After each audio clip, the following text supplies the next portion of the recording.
So we are in the pot, and I got a little bit of cut seed there. Pull it out, throw it away. Really all I'm doing is adding just enough water to cover the surface, just to get it up to the surface. Now this stuff will float, and then I'm going to boil this and cook it until it's mush for the most part. You want to keep an eye on it. You don't want the water to get low, but you do want this. You want it to be somewhat dry. You don't want it to be a soaking wet mess, because then you're just ended up with frozen water, frozen chocolate flavored water. You want it to be creamy, so less water is good. So while we're waiting for everything to boil, waiting for the butternut squash to boil, I decided to go ahead and pre-measure out everything that I'm going to use. Now, this is what I usually use for about 2 to 2.5 pounds of butternut squash. But since I have 3 pounds and 8 ounces, I'm probably going to end up adding more after I taste it. But this gives you a good baseline to start at. I've got 1 cup of whatever honey you like. The honey adds a really good flavor to this chocolate ice cream. You can taste the honey notes. And as you can tell, I need to go feed the compost beast. But anyway, 1 cup of honey, about a cup of, I use raw sugar. It has a lot of residual flavors in it besides just processed sugar. Plus, I don't like using highly processed things. Well, as little as I can. About 2 cups of dark cocoa powder. Now you want pure cocoa powder. You don't want like Nestle Quik's chocolate milk, because it actually, they put if you have any problems with milk, they're actually using powdered milk. I probably shouldn't have said Hershey's, but okay, whatever. But they're using, if you don't get a pure dark 100% cocoa powder, then you're getting something that actually has dried milk in it, and that cannot be good for you. And then this is 1 tablespoon of cinnamon, and if you want to leave this out, this is fine. You can actually leave the cinnamon out completely, and I would suggest that you leave this out, because this is 1/2 teaspoon of powdered ginger. Now I love ginger. It gives you a little bit of spicy bite, but if you don't like kind of highly spiced things, then I would say just leave this out. And you can actually leave the cinnamon out as well, but I like cinnamon. And then you can leave the banana out, but you really don't taste a banana flavor in this. If you don't like banana, maybe just use 1 banana, but I'm using 2, or the equivalent of 2 bananas. Now these are bananas that were overripe, and that's the best kind to use. But these were overripe, and I just sort of peeled them. Actually peeled them. Kind of hard to unpeel a banana. Anyway, 2 bananas, overripe, but I had these left over. They were turning really brown, and I knew I was going to use them for something, so I just peeled them, put them in a Ziploc bag, and stick them in the freezer. So this is the equivalent of 2 bananas, overripe.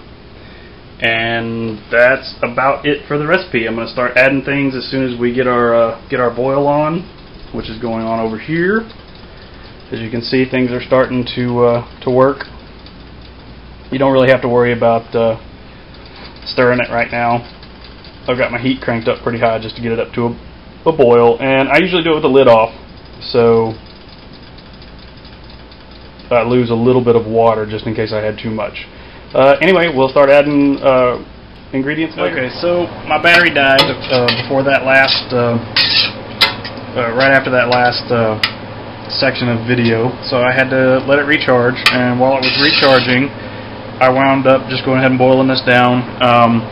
I actually had a bit too much to do is just boil it down, and until you get it to about, I'm not sure how to describe this, I'm going to say that's probably the consistency of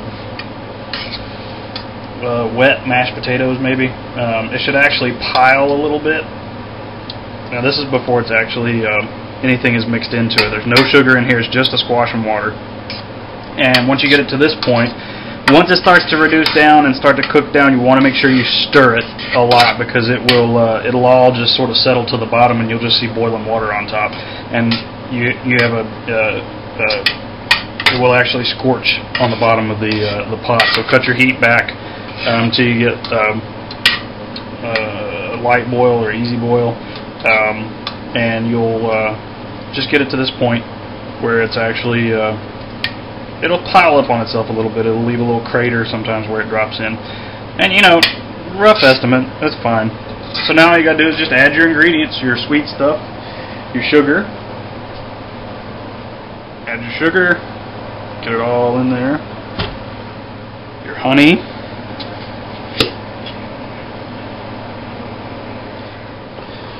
I like to give this a little mix and get it working around in there. This is still hot. I turned my heat off, but you want it hot still. You want to do it pretty quick after you turn your heat off, so you can so everything melds properly. The sugars melt, and you can see that raw sugar already turned it a bit dark. And there are several ways. You can put this in a blender or a food processor and do it this way, that way rather.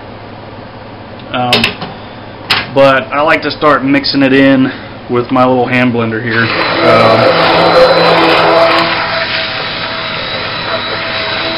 It tends to smooth things up pretty well. It's easy to clean. I don't have to worry with the big blender and stuff. But this was a gift from my mother-in-law, so that's why I use it.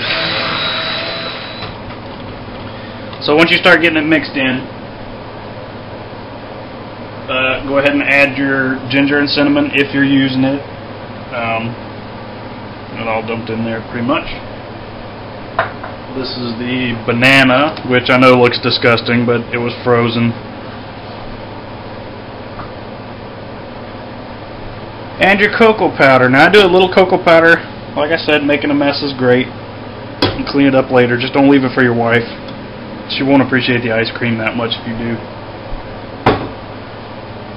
And I do a little bit of the cocoa powder at a time and start getting it melted. Oh, you can already start smelling that. Smells wonderful.